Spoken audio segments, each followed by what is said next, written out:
नमस्कार दोस्तों, स्वागत है आपका रिंकेश पुरानी चैनल में। दोस्तों आज का जो टॉपिक है वो है हिप बोन। ये सीरीज 1 का टॉपिक 10 है।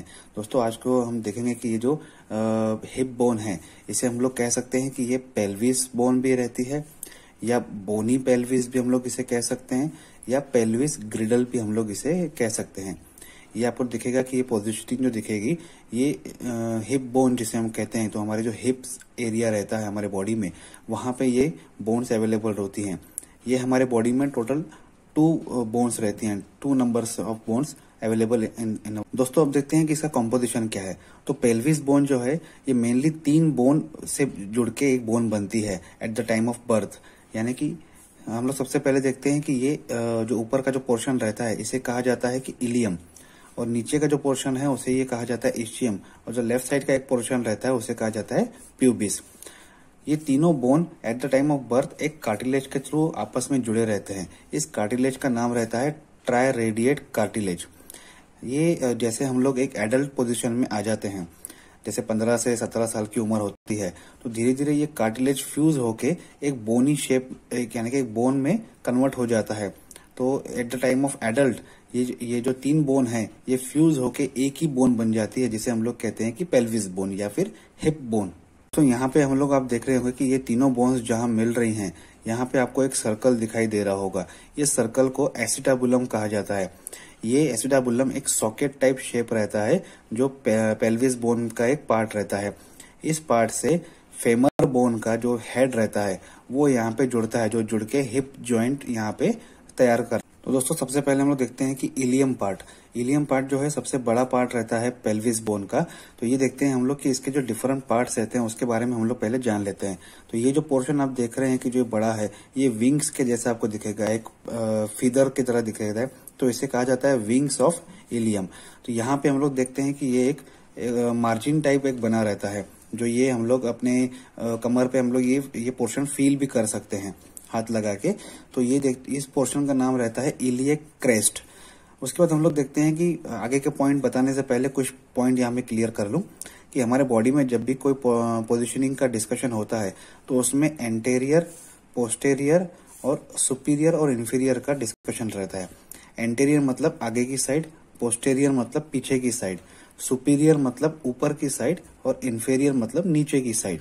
तो यहाँ पे 4 स्पाइन्स रहते हैं, तो उसे अलग अलग नाम दिए गए हैं। तो सबसे पहले जो आगे की साइड में जो स्पाइन्स रहते हैं उसे कहा जाता है एंटेरियर सुपीरियर इलियक स्पाइन, यानी कि ऊपर के हिस्से वाले को कहा जाता है। वैसे ही जो उसके नीचे का हिस्सा है उसे कहा जाता है एंटेरियर इन्फेरियर इलियक स्पाइन। उसी तरह बैक साइड भी इसी तरीके के 2 स्पाइन्स इसमें अवेलेबल रहते हैं, उसे कहा जाता है पोस्टेरियर सुपीरियर इलियक स्पाइन और पोस्टेरियर इन्फेरियर इलियक स्पाइन। दोस्तों यहाँ पे एक और चीज आप दिखे होंगे कि ये जो एक इंडेंटेशन है यहाँ पे, या फिर एक जिसको खचका कह सकते हैं, या फिर थोड़ा सा कह सकते हैं कि जो अंदर की तरह एक स्पेस है, उसे कहा जाता है ग्रेटर स्कैटिक नॉच। दोस्तों इसके बाद हम देखते हैं कि उसका दूसरा पार्ट जो है यानी कि इस्चियम के यहाँ पे 2 व्यूज आपको दिखेगा कि लेटरल और मेडियल व्यू। तो मेडियल व्यू में हम लोग सबसे पहले देखते हैं कि यहाँ पे सुपीरियर इस्चियल रैमस का मतलब, रैमस को हम लोग रैमी भी बोल सकते हैं, और इसका मतलब होता है कि ब्रांच। मतलब ये बोन्स के 2 ब्रांच है, एक सुपीरियर की तरफ जा रही है और एक इन्फीरियर की तरफ जा रही है। तो सुपीरियर की तरफ जो जा रही है उसे कहा जाता है सुपीरियर इस्चियल रैमस, और जो नीचे की तरफ जा रही है उसे कहा जाता है इन्फेरियर इस्चियल रैमस। और जो बीच का जो पोर्शन है जो उसकी बॉडी है उसे कहा जाता है बॉडी ऑफ इस्चियम। उसके बाद हम लोग देखते हैं कि यहाँ पे जो लेटरल व्यू की तरफ से हम लोग देखेंगे कि यहाँ पे एक स्पाइन अवेलेबल रहता है, जो इसके साथ ज्यादातर देखा जाता है कि लिगामेंट्स जुड़े रहते हैं, तो इसे कहा जाता है इस्चियल स्पाइन। और यहाँ पे हम लोग नीचे देखेंगे कि जो सबसे मेन पॉइंट हम देखेंगे यहाँ पे यह है इस्चियल ट्यूबरोसिटी। ये इस्चियल ट्यूबरोसिटी जो हम देखते हैं कि जब हम लोग बैठते हैं सिटिंग के टाइम पे, तो ये वही पोर्शन रहता है जो हमें सिटिंग करने में मदद करता है, और हमारे बॉडी का जो वेट रहता है वो मैक्सिमम उस वक्त इस पोर्शन में स्विच हो जाता है, शिफ्ट हो जाता है, या इस पे आता है पूरा वजन। दोस्तों इसके बाद आते हैं प्यूबिस पे। प्यूबिस में भी लगभग सेम वैसा ही है। यहाँ पे भी हम लोग देखते हैं कि जो ऊपर की तरफ जो एक ब्रांच जा रही है उसे कहा जाता है सुपीरियर प्यूबिक रैमी या रैमस, और नीचे की तरफ जो जा रही है उसे कहा जाता है इंफेरियर प्यूबिक रेमी या फिर रेमस। और बीच का जो पोर्शन है जो उसकी बॉडी है उसे कहा जाता है प्यूबिक बॉडी। यहाँ पे हम लोग एक और पॉइंट देखेंगे कि यहाँ पे ऑब्ट्यूरेटर फोरामेन है, यानी कि ये तीनों बोन्स जहाँ पे दोनों बोन्स जहाँ जुड़ती है इस्चियम और प्यूबिक्स, तो यहाँ पे एक ऑब्ट्यूरेटर फोरामेन जो है वो यहाँ पे फॉर्म होता है। इसका जो मेन पर्पस है वो ये है कि जो ऑब्ट्यूरेटर नर्व्स रहती हैं वो नर्व्स यहाँ से पास होती हैं, साथ ही जो ब्लड वेसल्स है जैसे कि हमारे आर्टरीज और वेन्स हैं वो यहाँ से ऊपर की तरफ से यहाँ से पास होके नीचे हमारे जो लोअर लिम्ब है वहां पे ये पास ऑन होते हैं। तो हम लोग कभी देखते हैं कि कभी हम लोग कुछ लंबे समय के लिए हम लोग सिटिंग करते हैं या कार ड्राइविंग करते हैं या किसी प्रोग्राम में फंक्शन वगैरह अटेंड करते हैं, सेमिनार अटेंड करते हैं, तो हम कंटिन्यू सिटिंग करते हैं।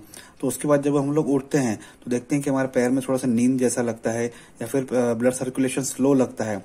तो हमें ऐसा पैरों में कुछ समय के लिए कमजोरी लगती है। वो इसलिए कि जब हम लोग कंटिन्यू सिटिंग करते हैं तो यहाँ पे जो ब्लड फ्लो होता है या जो नर्व सप्लाई रहता है वो कुछ समय के लिए स्लो डाउन हो जाता है, उसका फ्लो कम हो जाता है, जिसकी वजह से हम लोग जब उठते हैं तब हमें कुछ थकान सा महसूस होता है या पैरों में थोड़ी सी ताकत जो रहती है वो कम महसूस होती है। तो उसके बाद आते हैं इसके जॉइंट्स के बारे में। तो सबसे पहले हम लोग यहाँ पे देखते हैं कि जो तीनों पार्ट हैं पेल्विस बोन के उसे कलर के थ्रू द्वारा हमने डिफरेंशिएट किया हुआ है। तो सबसे पहले हम देखते हैं इलियम, जो रेड पोर्शन दिख रहा है सबसे बड़ा पोर्शन दिखता है। उसके बाद इस्चियम यहाँ पे आपको दिखेगा ग्रीन कलर में।